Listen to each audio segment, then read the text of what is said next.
So for all of those who don't know, who are you and where are you from? Yeah, my name is D21. Some people know me as D219. Some people know me as the only D21.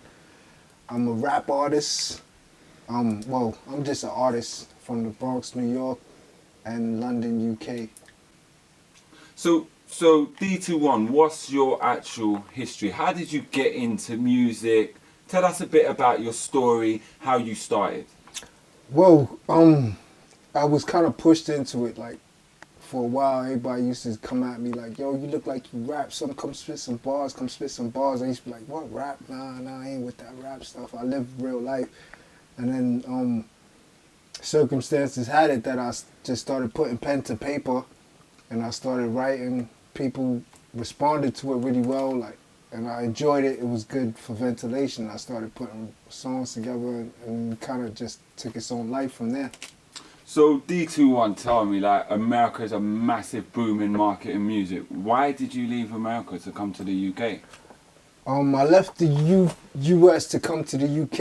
It was more like I always had the business in mind, like as far as marketing. So when I started with a team of people, and we traveled from New York to LA, and then I was from the UK. I had a British passport. I was born here in the UK, so I figured that's another big market. You got a lot of music coming out of here, so I came over here. I wanted my people to stay in New York and stay in LA, and kind of use the internet to branch between the three. So that's kind of why I came out here. So D21, your team are known for selling CDs on the street, right? Mm-hmm. You guys known for going and doing your promo. Tell us how many singles have you sold? Give us a little insight on the mixtapes you've done and how many singles you've sold and what you actually done to the UK music industry from coming here. You know, you've had a big impact. Well, as far as what we've done so far, we organized a street team, and we used to go out to Oxford Street and just sell CDs, and it kind of took off. Like, a lot of people responded to the fact that we were independent artists going out, selling our own music. Me personally, I probably sold upwards of 60, 70,000 CDs. My team overall, we could be touching 1 million CDs sold.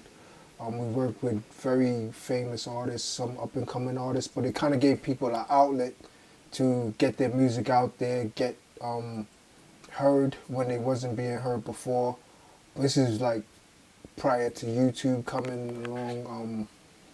It's prior to MySpace, prior to Instagram, the whole 9 yards. So we gave people an outlet to get heard and get a way to make money from their music.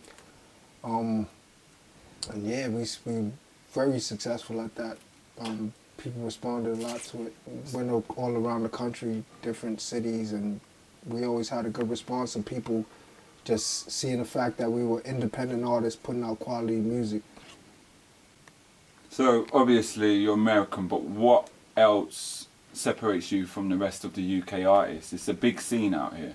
You know, obviously you're American, that separates you. You have your niche, but what separates you and defines you as an artist to everyone else? I mean, what defines me as an artist, I think, is the fact that I'm willing to be more honest than other artists. I try to be more real. I try to address subjects that other artists would maybe feel embarrassed to address. And I try to be the same person in front of the camera as I am behind the camera. I try to be the same person in front of the mic as I am behind the mic, so people could kind of get that energy from me, like, yo, this guy is actually me. See what I'm saying? I'm you as a person. See what I'm saying? I go through the same situation. My girl upsets me, my kids upset me, like my job upsets me. See what I'm saying? I go through the same situation, and I put that on record so that people can relate to it, because it's my therapy. It's how I deal with the situations I go through as a person.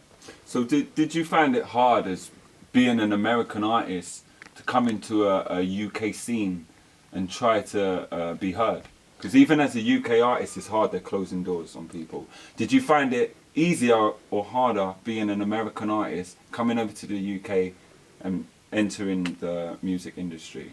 I mean, being an artist coming from the American scene into the UK scene, it has its pros and its cons. Like, some people really respond to it because you're American. They want to hear what you got to say. Whereas some people close the door like, nah, you're American. You got a situation already. What you doing in here in the UK? But like, as I said in the previous question, I just try to be myself. People respond to real people, and certain people get unconfident by someone's confidence. So I just try to be the best me I can be and record the best music I can. And people respond to that. If they're real, if they're not, then hey, keep it moving. But I'm always gonna be the best person I can be and make the best music I can make.